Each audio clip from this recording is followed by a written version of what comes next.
And you say effectively that demographically it was too much to ask of the American people to ask them to elect you with him as your running mate. I wonder if his reaction to that, since this part of the book has come out, if you've had any reflection on that, or I guess I'd ask you to just elaborate on that a little bit. It's hard to hear. Yeah. With you running as, you're the first woman elected vice president. You're a black woman and a South Asian woman elected to that high office, very nearly elected president. To say that he couldn't be on the ticket effectively because he was gay, it's hard to hear. No. That's not what I said. That he couldn't be on the ticket because he is gay. My point, as I write in the book, is that I was clear that in 107 days, in one of the most hotly contested elections for president of the United States, against someone like Donald Trump, who knows no floor, to be a black woman running for president of the United States and as a vice presidential running mate, a gay man, with the stakes being so high, it made me very sad, but I also realized it would be a real risk.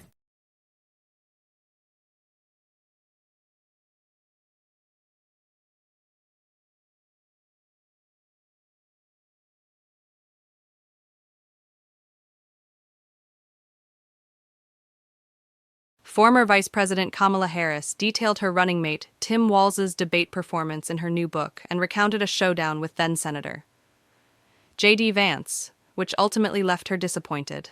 Harris writes in her new book, 107 Days, that she needed the Minnesota governor to be the closer at the October 1st, 2024, debate, given that she was not going to have another opportunity to debate Trump.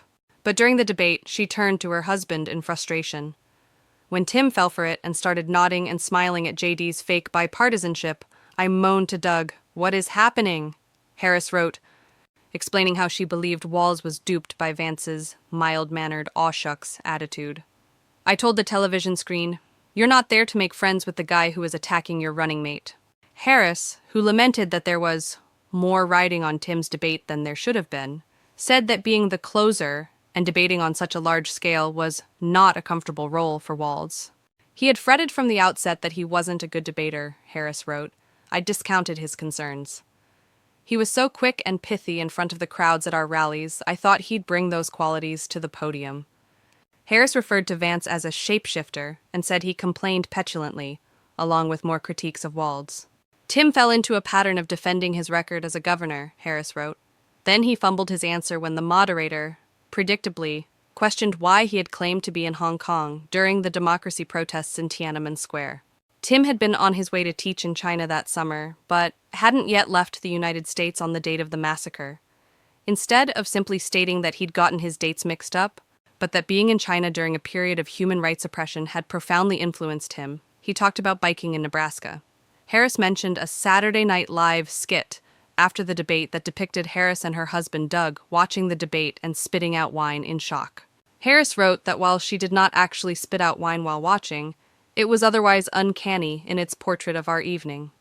Tim felt bad that he hadn't done better, Harris wrote.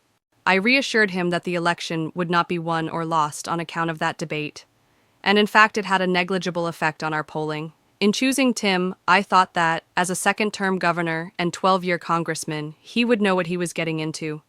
In hindsight, how could anyone? Harris wrote that she encouraged Walz to be resilient during the campaign and suggested that he struggled with the unfair attacks on his record and that it took a toll on his family.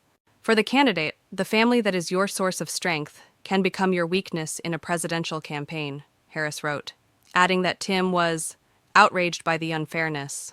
When I was a newly elected DA, an elderly gentleman in Atlanta pulled me aside with a bit of advice. Baby, you be sure and don't make it look too easy, Harris wrote. He knew it was not, and the higher you rise in the political food chain, the harder it gets. This is not a genteel profession. You must be ready to brawl. Harris also detailed in her book the decision process she used to ultimately choose Walz over Pennsylvania Governor Josh Shapiro, Arizona Senator Mark Kelly, and former Transportation Secretary Pete Buttigieg. Harris made a point of noting that her senior staff strongly favored Tim and that her godson, along with her sister and brother-in-law, also preferred Walz. Doug and I went back and forth, Harris wrote. He had known Josh longer and leaned that way. It was always going to have to be my decision. I told my staff and family that I didn't want any more input, and I went to do something practical. I made a tasty rub and seasoned a pork roast. By the time I went to bed, I'd decided on Walz.